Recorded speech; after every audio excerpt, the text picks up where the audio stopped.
नमस्कार शेतकरी मित्रांनो, मी राहुल तांबे चिंचवडमधून. तर आपण शेड क्लिनिंगसाठी 25 किलो कळीचा चुना वापरणार आहे. कळीचा चुना या पद्धतीनं असतो. आधी आपण 200 लिटरच्या ड्रममध्ये आपण हा कळीचा चुना टाकायचा आणि त्यानंतर पाणी आपण ड्रममध्ये ओतायचं असतं. हा आवाज ऐका आता तुम्ही.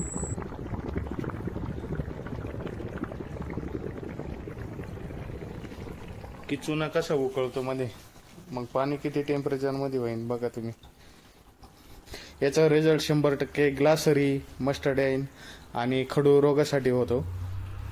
शेड आपलं प्रॉपरली जर क्लिनिंग झालं तरच आपली पुढली बॅच सक्सेस होते. त्यासाठी आपण या पद्धतीनं कळीचा चुन्याचा वापर करायचा असतो. आणि चुन्याचे जे पाणी आहे वरचं, आपण ते पूर्णपणे शेडच्या बाहेरच्या बाजूनं पडदे वगैरे सगळे आपण स्प्रे करून घ्यायचे आहे, जेणेकरून बाहेरच्या बाजूला जे बॅक्टेरिया वगैरे असतात त्या पूर्णपणे नष्ट होतील आणि पुढल्या बॅचला आपल्याला प्रॉब्लेम येणार नाही. त्यानंतर शेडमधल्या कडाचे जे आपले शेड नेट असते किंवा कागद असते त्याला, किंवा पत्र्यावरती, रॅकवरती किंवा साईडचे जे पोल वगैरे असतात त्यावरती आपण या पद्धतीनं चुन्याचं जे पाणी असतं आपलं ते या पद्धतीनं स्प्रे करून घ्यायचं.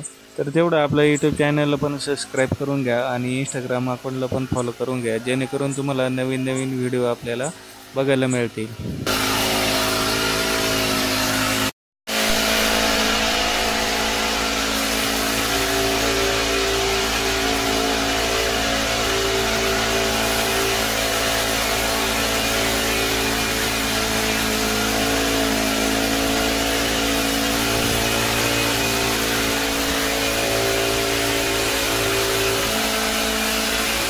त्यानंतर ड्रममध्ये जी चुन्याची निवळी शिल्लक असते ती आपण कोब्यावरती या पद्धतीनं आपण सारून घेतल्यासारखं करायचं आहे, जेणेकरून ज्या कोब्यावरती आपले बॅक्टेरिया वगैरे शिल्लक असतात किंवा घाण वगैरे पडलेले असतात त्या आपण पूर्णपणे याने सारून घेतल्याने नष्ट होतात. त्यानंतर तुम्ही बघू शकता आपण जे साईडनं जे कागद वगैरे लावलेले आहे त्यावरती आपण चुन्याचे जे पाण्याचे स्प्रे वगैरे घेतले होते, तर या पद्धतीनं आपण पूर्णपणे सफेद करून टाकलेले आहे. आणि आतमध्ये आपण जे चुन्याची जी निवळी होती ती पूर्णपणे कोब्यावर सारून घेतली आहे.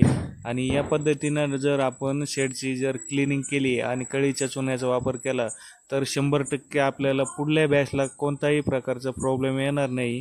त्यानंतर याच्या आधीचा आपण व्हिडिओ बघितलाच असन, आपण शेडमध्ये डेकॉल मारलं आणि त्यानंतर 10 किलो कोब्यावरती ब्लिचिंग मारली होती.